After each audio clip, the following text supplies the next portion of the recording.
Welcome to Kids A-Cookin', where kids come first and cooking is fun. I'm Karen, and today I have Chance helping me in the kitchen. Chance, you're 10 years old, is that right? You're a tall 10-year-old, aren't you? Yes. Do you like to play basketball? Mm-hmm. What else do you like to do? I like to play football and cook. What do you like to cook? Mashed potatoes. Oh, yummy. Today we're going to talk about 5 easy steps to follow for successful kids a-cookin'. And these steps are going to be integrated into a recipe of shaker pudding. Have you ever made pudding in a shaker before? No. No? Well, it's really easy. And this way we can talk about the 5 easy steps as we apply them to that recipe. The very first step to successful kids a-cookin' is to read the recipe out loud and gather all the ingredients you need. Make sure you have enough time and that you have everything on hand that you need. You want to read that for us? Just the first 2 lines. 1.5 cup cold low-fat milk, 2 tablespoons dry instant pudding. Very good. So we have our recipe. We know we have enough time and equipment to prepare it. Now is a good time also to send the pets up to another room. They shouldn't be in the kitchen when you're cooking. Step number 2 is to clear and clean a work area to prepare the recipe. You can sanitize your countertops by adding 1 teaspoon bleach to 1 quart of water in a spray bottle. So we'll just spray this and make sure it's clean and sanitary. And you can let it air dry, or you can just use a clean paper towel to dry it off. Then everyone must wash their hands before they get started. So we're going to go over and wash our hands at the sink. Be sure you use a good soap, warm water, and you want to wash at least 20 seconds. You want to be sure that you wash both sides of your hands, the fronts and the backs, and between your fingers and under your nails. You should wash for at least 20 seconds, about as long as it takes you to sing the alphabet song. And then rinse really good. Want it dry?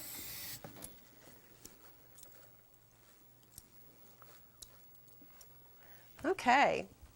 We're ready to come back over here. We're going to set out all our ingredients. We know we need milk out of the refrigerator. You want to get that, Chance? Sure.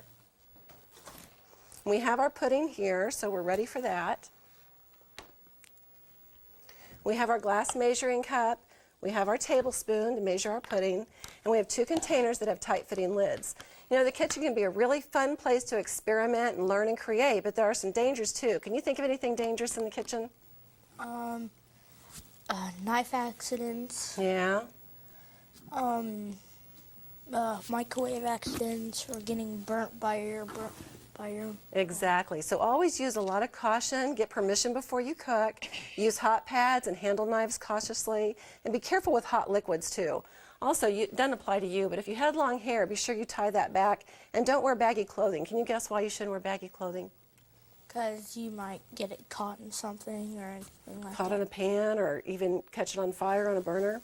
So you want to be sure your sleeves are out of the way also. Okay, step number 4 is to measure accurately.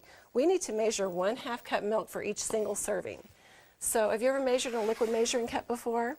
Not really. Okay, you want to be sure that as you pour, you look at where you need to fill it up to, but you have to get it counter level to see if you've gotten it right. So if you get down here, you don't want to hold it up in the air. How'd I do? Is that pretty good? Almost, yeah. And a little bit over? Yeah. Okay, I'll pour a little bit back. How's that look? Still a little bad. It might just be bubbles, but I'm pretty close. I think so. Does that look good? Yeah, I think it's just bubbles. If you hold it up in the air, you might not get an accurate measure because you'll tip it a little bit. So I'm going to pour this in my bowl. I'm going to let you do it. Okay, you pour your 1/2 cup.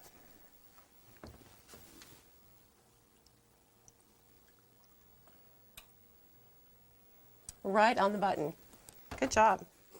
So pour that in there. And then for each single serving, you need 2 tablespoons of instant pudding. We have chocolate, which is fortunate since that's your favorite flavor, right? So you just doesn't have to be perfect. Just kind of shake it off so it's level like that. Dump that in.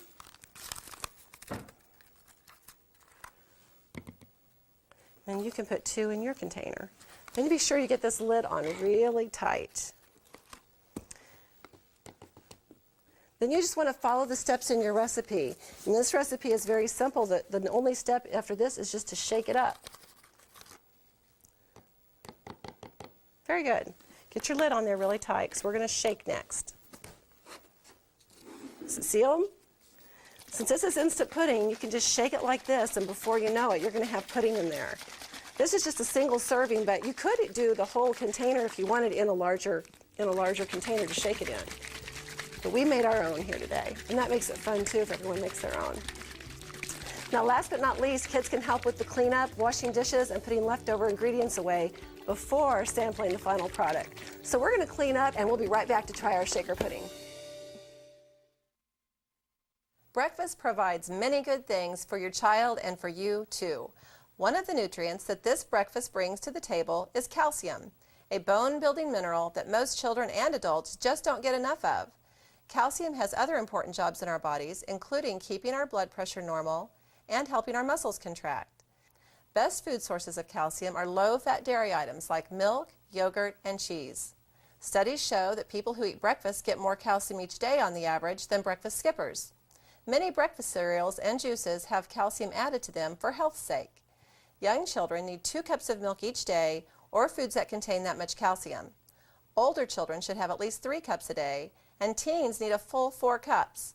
So offer your child foods high in calcium at breakfast and throughout the day, and don't forget to enjoy some yourself. I think we did a great job on our shaker pudding. What do you think? Let's give it a try and see how it tastes. You know, the 5 steps we learned today, when applied to any recipe, will lead to successful kids a-cooking. How'd we do? Is it good? Mm-hmm.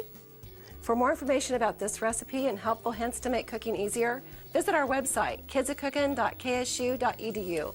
And when you do, be sure to visit our We Need Your Help section. It could be worth your while. See you next time on Kids A-Cookin'.